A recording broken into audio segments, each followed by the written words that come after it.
Merci mon Dieu. Merci pour ce cadeau que tu me fais. Merci.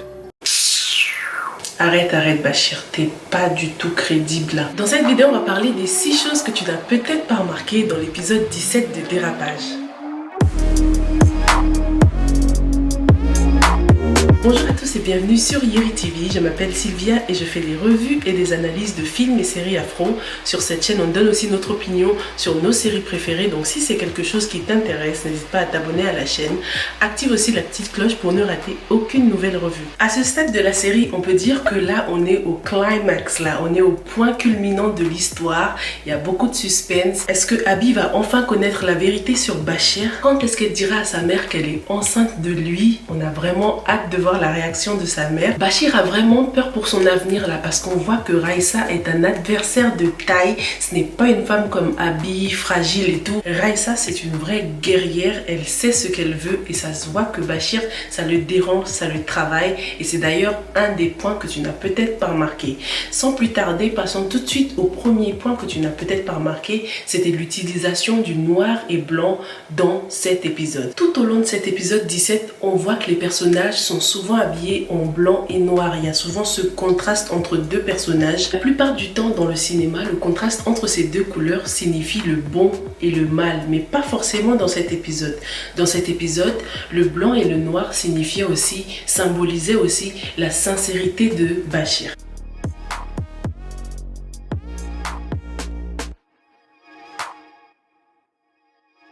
Et aussi le fait que lui et Abby n'étaient jamais sur la même longueur d'onde. Malgré sa gueule d'ange, Bachir c'est un menteur et un homme très dangereux. Lorsqu'Abby lui demande d'être sincère, tu sais au moment où elle voulait lui dire qu'elle était enceinte, Bachir la regarde dans les yeux et il lui dit que Dieu me foudroie tout de suite là si je mens.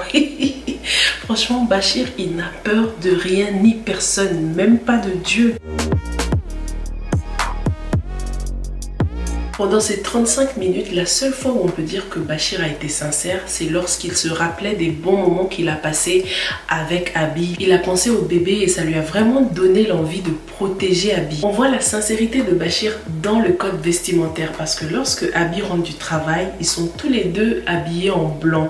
Donc on peut dire que pour une fois, ils étaient sur la même longueur d'onde. Bachir à ce moment-là était vraiment sincère avec Abby. Cette sincérité de Bachir est accentuée par le fait que juste après, il décide d'appeler Raissa pour lui dire de ne pas s'approcher de Abby. Pour la première fois depuis le début de la série, on peut se dire que Bachir se fait vraiment du souci pour Abby. Je n'irai pas jusqu'à dire que Bachir aime vraiment Abby parce qu'il est tellement plein de surprises. Mais en tout cas, dans cet épisode, on voit qu'il tient à la protéger et qu'il est content qu'elle soit enceinte. Est-ce qu'un personnage comme Bachir est vraiment capable d'aimer?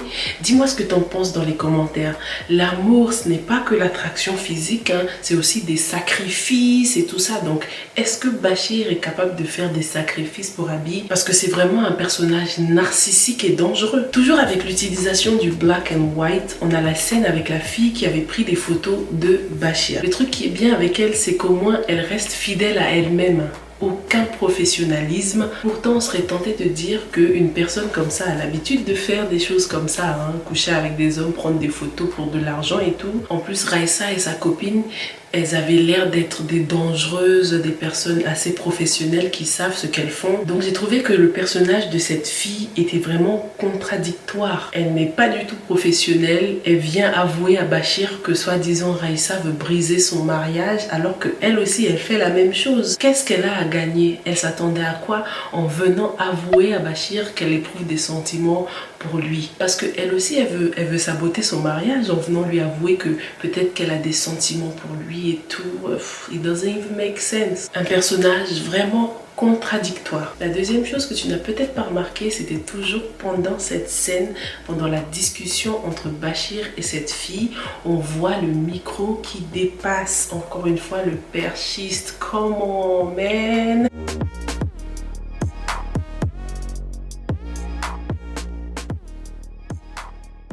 Le micro qui dépasse, c'est vraiment l'erreur qui revient souvent dans le cinéma africain. Il faut vraiment qu'on fasse un effort sur ce plan-là, mais bon, on n'a rien vu, ok? Si tu regardes la vidéo jusqu'ici, n'hésite pas à écrire en commentaire, on n'a rien vu.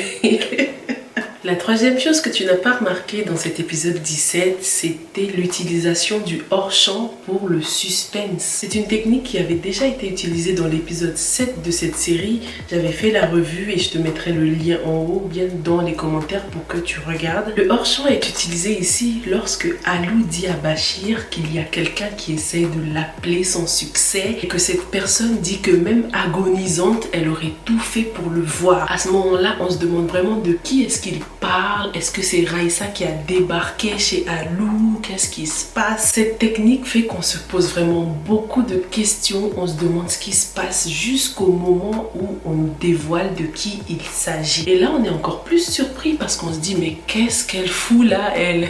C'est une technique vraiment super intéressante pour ajouter le suspense. On se demandait mais qu'est-ce qui se passe encore? Est-ce que c'est Binette qui a découvert le jeu de Bachir? Est-ce que c'est Raïssa? J'ai bien aimé ce petit moment de suspense. Dis-moi dans les commentaires si ça t'a fait le même effet. Est-ce que tu avais déjà entendu parler du hors-champ? La quatrième chose qu'on remarque dans cet épisode, c'est qu'il y avait de belles transitions. Dans cette série en général, la cinématographie est vraiment superbe. Franchement, j'adore comment c'est filmé. Dans cet épisode, il y a deux transitions que j'ai adorées. Les transitions rajoutent une belle fluidité entre les scènes et ça rend les choses easy quoi. Il y a vraiment une série que j'adore concernant les transitions, c'est Jane the Virgin. Je sais pas si tu connais. Si tu connais Jane the Virgin, dis-le moi dans les commentaires. Mais les transitions de Jane the Virgin, c'est un truc de fou. Ça se voit que rien n'a été fait au hasard. On passe d'une scène à l'autre, mais avec une telle fluidité. La série est disponible sur Netflix. C'est une série tellement drôle. Il y a beaucoup de romantisme aussi. J'adore cette série. Ce que j'adore le plus, c'est vraiment les transitions. Concernant Dérapage et concernant l'épisode 17 de Dérapage, la première transition que j'ai adorée, c'était pendant la scène avec le jus d'orange.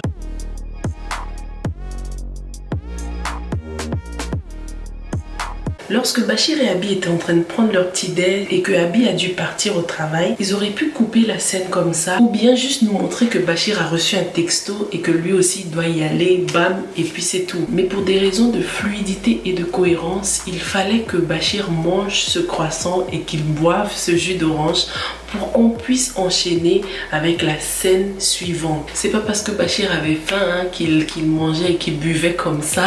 Fallait bien que ce soit cohérent, fallait qu'il mange, fallait qu'il boive. Mais ce qui était encore plus fort, plus important et ce qui montrait vraiment l'excellent travail au montage, c'était le fait d'enchaîner avec le jus d'orange de Raïssa. Raïssa qui prend une gorgée de son jus et qui le pose sur sa table. C'était vraiment un bel enchaînement.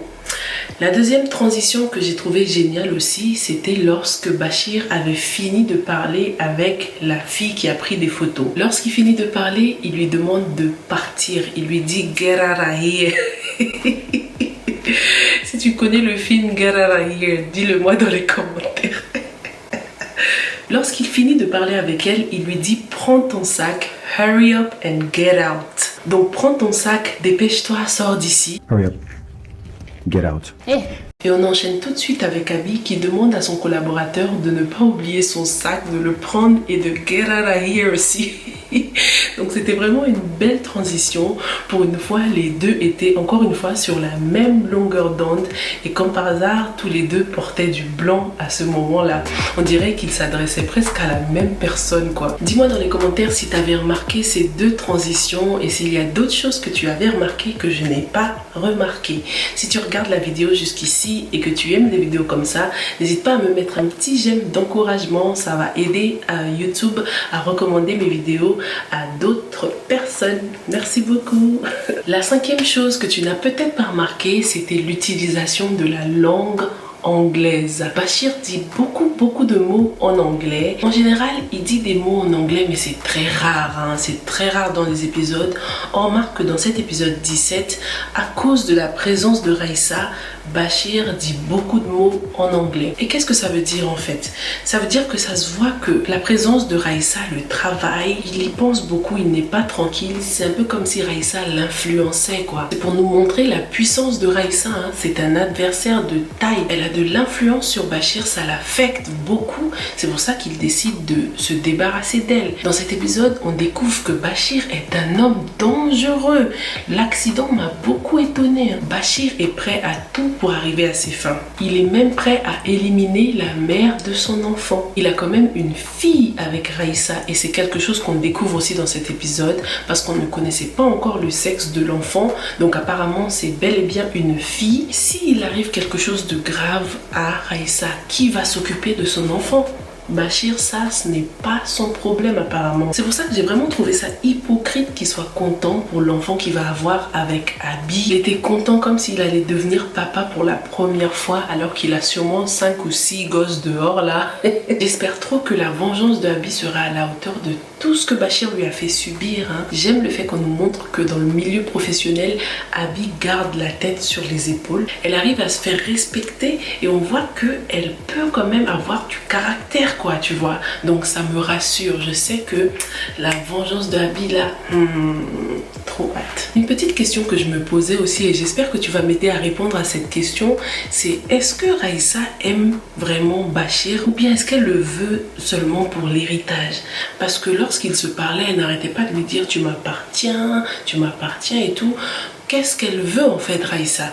Est-ce qu'elle veut que Bachir lui donne l'argent ou bien elle veut que Bachir revienne à la maison? Concernant Raïssa, en fait, j'arrive pas à me positionner. Je sais pas si elle est réellement, vraiment méchante, tu vois. Ou est-ce qu'elle veut juste récolter ce qu'elle a semé dans le sens où, comme elle a aidé Bachir lorsque personne n'était là pour lui, elle veut maintenant profiter de son héritage. La sixième chose que tu n'as peut-être pas remarqué dans cet épisode 17, c'était la position de dominateur de Bachir. Pendant cet épisode 17, à travers la gestuelle et la position de Bachir, on voit que Abby est sous son emprise. Pendant quelques scènes dans cet épisode, ils se regardent soit de la même hauteur, soit Bachir regarde vers le bas pour regarder Abby et Abby regarde vers le haut pour regarder Bachir. Mais c'est rarement Abby qui regarde vers le bas, quoi. C'est pour te dire que Bachir prend le dessus. Et au Sona, encore une fois, on remarque que Bachir est au-dessus de Abby. Il la domine et il prend même la liberté d'éteindre son téléphone lorsque sa mère l'appelle, quoi. Et il va même plus loin dans la dernière scène. Il se rapproche d'elle comme si elle était un enfant. Il lui dit n'oublie pas que je suis ton mari, blablabla.